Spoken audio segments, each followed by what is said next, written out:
कैसे हैं आप लोग। डिस्ट्रिक्ट क्लासेस यूट्यूब चैनल पे आपका हार्दिक स्वागत है। मैं आके वर्मा डिस्ट्रिक्ट क्लासेस से। आज का टॉपिक रीजनिंग है।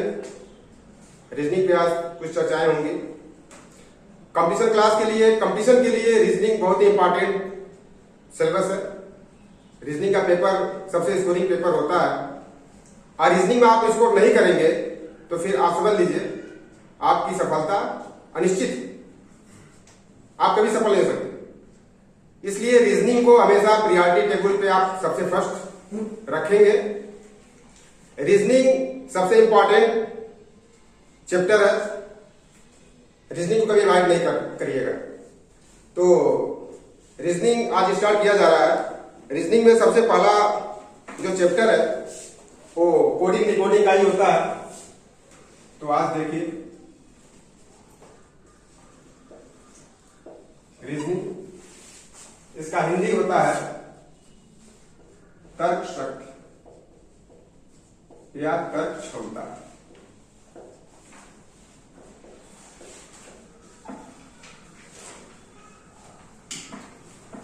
रीजनेबल प्रोसेस आपके अंदर कितना है, रीजन देने की कैपेबिलिटी कितनी है, इसकी परख रीजनिंग करता है।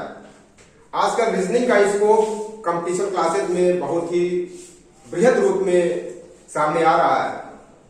यूपीएससी और यूपीपीएससी और एसएससी से लेकर के सारे छोटे बड़े एग्जाम सभी में रीजनिंग का महत्ता बढ़ रही है दिन पर दिन। इसलिए रीजनिंग को कभी आप अवॉइड मत करिएगा, मेरा रिक्वेस्ट है। रीजनिंग सबसे हाईली स्कोर होता है सिलेबस, इसलिए रीजनिंग को सीरियस रूप से पढ़िए। पहला चैप्टर मैं स्टार्ट कर रहा हूं रीजनिंग का। पहला चैप्टर है इसमें कोडिंग डिकोडिंग। कोडिंग का मतलब क्या होता है? कूट मतलब कूटना नहीं किसी को। कूट मतलब इंडिकेट करना। ये नहीं कूट कर दिया तो आप कूटने लगे किसी को। कोड मतलब होता है कूट मतलब होता है संकेतान। जैसे हमने राम को कह दिया कि राम का कोड है यक्स और मोहन का कोड है वाई। तो राम का कूट हो गया यक्स, मोहन का कूट हो गया वाई। एक संकेतान के रूप में हम रीजनिंग को लेते हैं। इसी तरह से डिकोड का मतलब क्या होता है? कोड का मतलब तो कूट होता है। डिकोड का मतलब क्या होता है? कोड मतलब किसी सार्थक शब्द को निरर्थक शब्द में प्रयुक्त करना, ये कूट हो गया। तो इसका विपरीत हो जाएगा, डिकोड मतलब होगा कि किसी निरर्थक शब्द को सार्थक शब्द में प्रयोग करना। तो डिकोड हो गया कि जिसमें हम कूट किए हैं निरर्थक शब्द को, निरर्थक शब्द को सार्थक शब्द बनाना है, ये डिकोड हो गया। इसी क्रम में रीजनिंग में हम कोडिंग डिकोडिंग को अल्फाबेट कंसेप्ट में पढ़ते हैं। इसमें सबसे महत्वपूर्ण लेटर्स ही होते हैं, इसलिए लेटर के संदर्भ में रीजनिंग को हम पढ़ेंगे कोडिंग डिकोडिंग कंसेप्ट में। तो लेटर्स जो अंग्रेजी वर्णमाला के लेटर्स हैं उसमें A B C D E F G H I J K L M. पता होगा आपको, याद भी होना चाहिए, याद भी होगा। N O P Q R S T U V W X Y Z. इतने लेटर्स हैं अंग्रेजी वर्णमाला में, कैपिटल से जैसे कहते हैं। अब इसको बताने का अभिप्राय क्या है हमारा? इसको बताने का सिर्फ इतना ही अभिप्राय है कि इस लेटर का आप नंबरिंग सिस्टम जो होता है उसको याद रखेंगे, वो इसका कूट कहलाता है। इस लेटर का नंबरिंग करते हैं, जैसे 1 2 3 4 5 6 7 9 10 11 12 13 14 15 16 17 18 19 20 21 22 23 24 25 26। ठीक है, लेटर को मैंने नंबरिंग दे दिया, नंबर से उसको नंबर से पहचान रहे हैं लेटर को। जैसे जी को कहा जाए तो आपके मन में 7 आ जाना चाहिए, जे को कहा जाए तो आपके मन में 10 आ जाना चाहिए, एल को कहा जाए तो आपके मन में 12 आ जाना चाहिए। ये इसका कूट है, यू का 21 है, बी का 22 है। अब समस्या है आती है बच्चों के सामने कि सर आपने तो बता दिया लिख करके, अब इसका कूट आपने बता दिया, लेकिन इसे याद कैसे करें? समस्या आती है तो इसको याद करने का भी तरीका है। वैसे तो आप अल्फाबेट बचपन से ही पढ़ते आ रहे हैं, लेकिन इसके नंबरिंग को आप शायद याद नहीं किए होंगे अब तक, लेकिन आज रीजनिंग में आपको याद करना पड़ेगा, मजबूरियां हैं, इसलिए आप इसे याद करेंगे। याद करिए, तो याद करने का भी हम तरीका बताने का प्रयास कर रहे हैं। जैसे ए बी सी डी ई, यहां तक तो प्राइमरी लेटर्स हैं, शुरुआती लेटर्स हैं, यहां तक तो आपको याद होगा, शायद याद हो भी जाएगा। अगर नहीं भी याद होगा तो याद हो भी जाएगा, इसमें कोई दिक्कत नहीं है। ठीक है, अब इसके बाद होता है एफ। एफ को देखें, अब इसके अल्फाबेटिकल स्ट्रक्चर में उस अंक को खोजने का प्रयास करें। क्या अंक दिख रहा है? तो उत्तर मिलेगा हाँ दिख रहा है। जैसे इसमें 6 दिख रहा है, तो अल्फाबेट के उसके स्ट्रक्चर में ही अंक को ढूंढने का प्रयास करें और आपको पता चलेगा कि कुछ ना कुछ इसमें मिल रहा है या मिला, मतलब देखने का हम प्रयास करेंगे। जैसे अगर आपको भगवान में आस्था है तो पत्थर में भी मूर्ति दिखाई देती है, खुदा में आस्था है तो हर जगह खुदा दिखाई देता है। इस तरह अगर रीजनिंग में आस्था होगी तो अल्फाबेट में अंक जरूर दिखेंगे, ऐसा मुझे आशा है। तो आगे देखते हैं, ये आपका 6 हो गया। जी में देखिए, जी में हमें तो 7 दिख रहा है, आपको दिख रहा 7? तो हमको 7 ही दिख रहा है। जी में 7 और 6 में एफ में 6 दिख रहा है, हमें तो दिख रहा है। एच में क्या दिख रहा है? एच में हमें अब 8 दिखने लगा, दिख रहा आपको?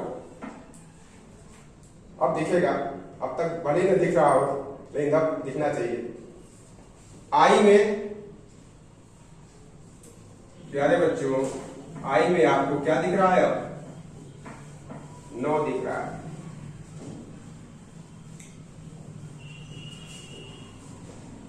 ठीक है, समझते जाइए, मंथन करते जाइए, अल्फाबेट में आपको ढूंढते जाइए। जे में क्या दिख रहा है?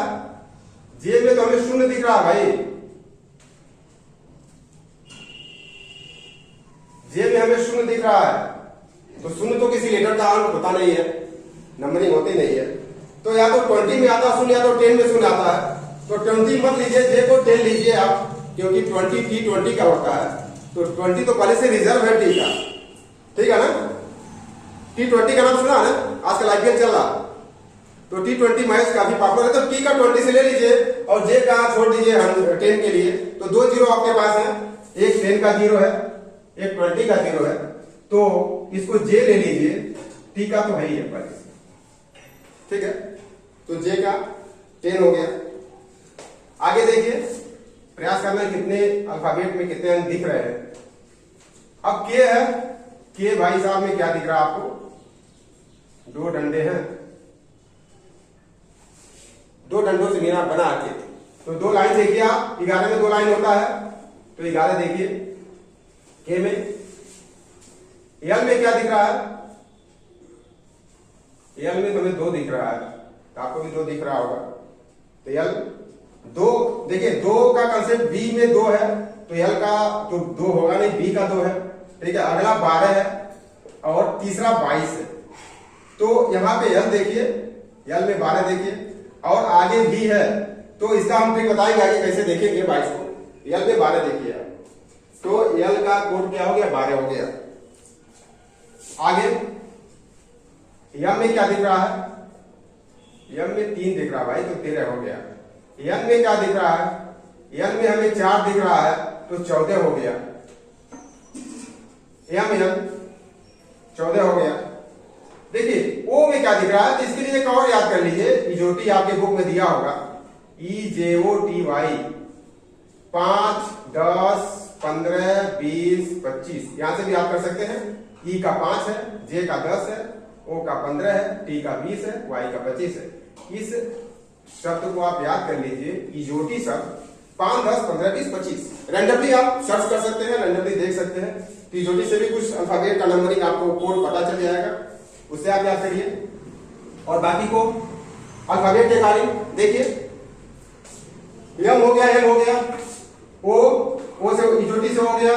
अब ओ के बाद पी है, ओ का 15 हो गया, तो पी का उल्टा 6 बनता है, यहां पे 16 याद कर लीजिएगा। अब देखिए क्यू में भी हमें 7 दिख रहा है, एक साथ दिखा था जी में, एक साथ दिखा क्यू में, तो यहां तो हो गया 7, यहां हो गया 17 और 27 तो होता ही नहीं है, इसको याद करने की जरूरत नहीं है। तो 7 को याद करना है तो जी देखिए, 17 को याद करना है तो क्यू देखिए, क्योंकि जी में 7 है, क्यू में 7 है, ठीक है। आगे आर में क्या दिख रहा है, आर में हमें तो 8 दिख रहा है, तो 18 हो गया। यस में क्या दिख रहा है, यस में हमें 9 दिख रहा है, तो 19 हो गया। और टी आपको इजोटी से याद ही होगा, टी में 20 है। यू भी का कंसेप्ट देखिएगा, यू भी का एक साथ लेते हैं, यू भी 21-22 साल का हो गया। यूवी मतलब युवराज सिंह, उसका शॉर्ट नेम यूवी है, तो यू भी 21-22 साल का हो गया है, कंसेप्ट माइंड में रखिएगा। तो यू और भी का आपको कोड पता चल जाएगा, यू का होता है 21 और भी का होता है 22, तो यू भी 21-22 साल का हो गया। इससे आप यू भी का कोड याद कर लेंगे। डब्ल्यू में क्या दिखता है, 3 दिखता है, अब मैंने एम में भी 3 बताया था, तो यहाँ एम का 3 13 हो गया, और डब्ल्यू का 3 23 हो गया, और सी का 3 होता है, तो 3, 13, 23 और 33 तो होता ही नहीं है, तो सी का 3 हो गया, एम का 13 हो गया, डब्ल्यू का 23 हो गया, ठीक है। यक्स में क्या दिखता है, यक्स में 4 दिखता है, तो 24 हो गया, और वाई लास्ट अल्फाबेट के पहले का है 25 और 26, ये याद ही रहता है। इस तरह से हम व्यवहारिक तरीके से अल्फाबेट स्ट्रक्चर में अंक को ढूंढ करके भी कोड को याद कर सकते हैं। इसलिए प्यारे बच्चों, आप इसके अकॉर्डिंग अंक को ढूंढने का प्रयास करें, और इस ट्रिक के माध्यम से बहुत जल्द आप इस अल्फाबेट के कोड को याद कर लें, क्योंकि रीजनिंग का सबसे बेस पॉइंट कोड ही याद करना है, और जब तक आपका कोड नहीं याद होगा तब तक रीजनिंग आपकी स्टार्ट ही नहीं हो सकती है। इसलिए रीजनिंग में आप अल्फाबेट का कोड जल्द से जल्द याद कर लें। आप अब तक आपने देखा अल्फाबेट कंडीशन में अल्फाबेट की क्या स्थिति है, उसको आपने देखा, और वर्णमाला में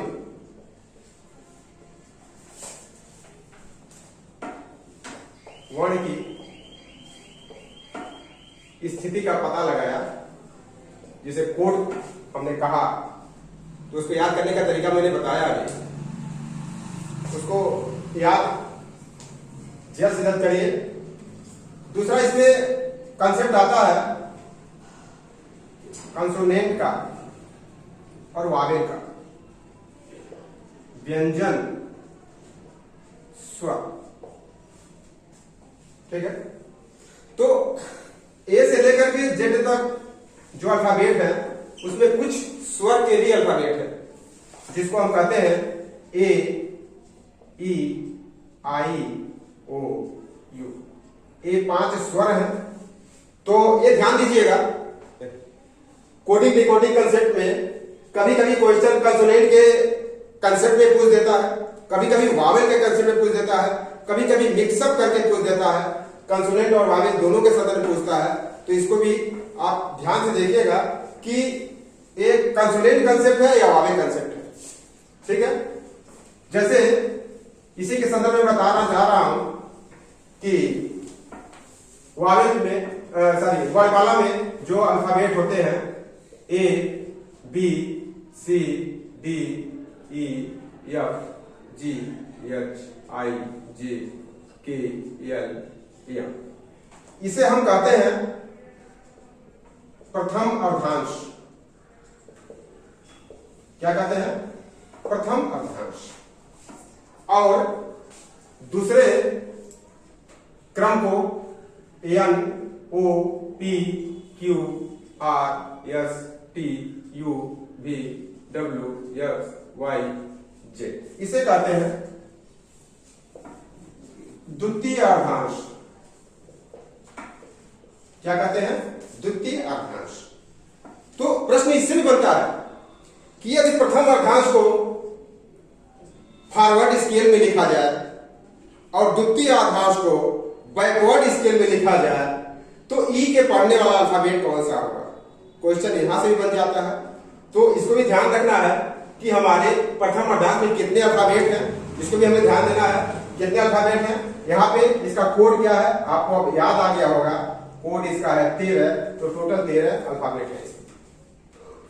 यहाँ पे भी 13 है, तो 13 अल्फाबेट यहाँ भी हो गए। टोटल अल्फाबेटों की संख्या 26 होती है। ठीक है, तो 26 अल्फाबेट होते हैं इसमें। प्रथम अर्धांश में 13 अल्फाबेट, द्वितीय अर्धांश में 13 अल्फाबेट। ठीक है, अब इसमें दूसरा मजेदार क्वेश्चन बताने का प्रयास कर रहा हूं कि क्वेश्चन कहां से बन जाता है। ठीक है, आप देखिए कैसे ध्यान से। अगर हम वर्णमाला को एक क्लॉकवाइज डायरेक्शन में शिफ्ट करें, इस डायरेक्शन में, और ए को यहां रखें, बी को इसी के क्रम में फॉरवर्ड स्केल से आगे बढ़ते जाएं, तो यहां पे एम आएगा क्योंकि 20 का अल्फाबेट है। आगे बढ़ते बढ़ते क्लॉकवाइज डायरेक्शन में यहां जेड आएगा, यहां का खत्म हो जाएगा। ठीक है, अब यहीं से तो रीजनिंग का जन्म होता है, यहीं से कोडिंग डिकोडिंग का जन्म होता है। अगर उसे सीधे वर्टिकल लाइन में या हॉरिजॉन्टल लाइन में अल्फाबेट को देखें तो यहां से क्वेश्चन नहीं बनने वाला है, क्योंकि क्वेश्चन वहां बनता है जहां सीमाएं अनंत होती हैं। क्वेश्चन वहां बनता है जहां कंफ्यूजन क्रिएट होता है। ठीक है, अब देखिए यहाँ पे ए से लेकर के जेड तक अल्फाबेट है। अब जेड के बाद आप पूछेंगे सर क्या होगा, तो मैं कह दूंगा फिर ए आ जाएगा। यहाँ पे हॉरिजॉन्टल कंसेप्ट में जेड तक आपने लिखा, तो जेड के बाद कोई अल्फाबेट नहीं, तो आप वहां एंड कर देंगे, तो क्वेश्चन बनेगा ही नहीं वहां से। ठीक है, लेकिन यहाँ पे जेड के बाद ए आ रहा, फिर बी आ रहा है, तो यहाँ पे कंफ्यूजन है। आप कहेंगे सर जेड के बाद ए कैसे आ गया? जेड ए का कोड 1 है, जेड का कोड 26 है, तो ए का कोड कैसे 1 आ जाएगा? तो यहीं से क्वेश्चन का जन्म होता है। जैसे 1 से लेकर के 26 तक ए से लेकर के चलते चलते आप 26 पे खत्म हो गया। तो आपने कह दिया खत्म हो गया, लेकिन मैं कह रहा हूं कि अभी खत्म नहीं हुआ है, क्योंकि जेड के बाद ए है। क्योंकि घड़ी का जो एंगल होता है, सर्किल होता है, कभी खत्म नहीं होता। 12 के बाद फिर 1 बजाते हैं घड़ी।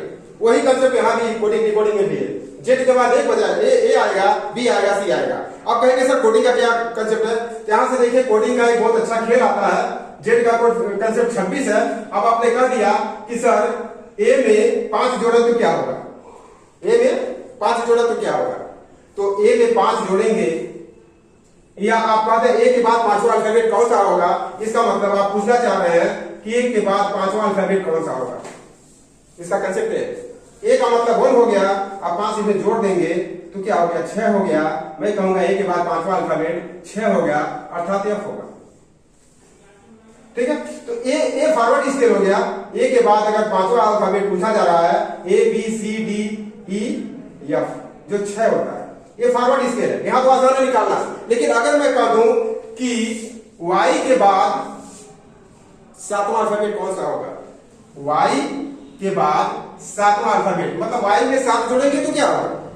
ठीक है, अब यहाँ पे देखिए y में 7 जोड़ेंगे, यहाँ पे दिक्कतें आएंगी। इसी कंसेप्ट को आगे हम बताएंगे, पढ़ाएंगे और क्वेश्चन को हवा में उड़ाएंगे। ठीक है, तो अगले वीडियो का इंतजार करें और अगले वीडियो में हम क्वेश्चन को लेके आएंगे। और इस बेसिक कंसेप्ट जो कोडिंग डिकोडिंग होता है, जो सटीक होता है, उसको बताने का प्रयास करेंगे। और आप देखेंगे कि किस तरह से बहुत 2 सेकंड के अंदर कैसे कंसेप्ट को हम समझेंगे और कैसे क्वेश्चन को उड़ाएंगे। धन्यवाद।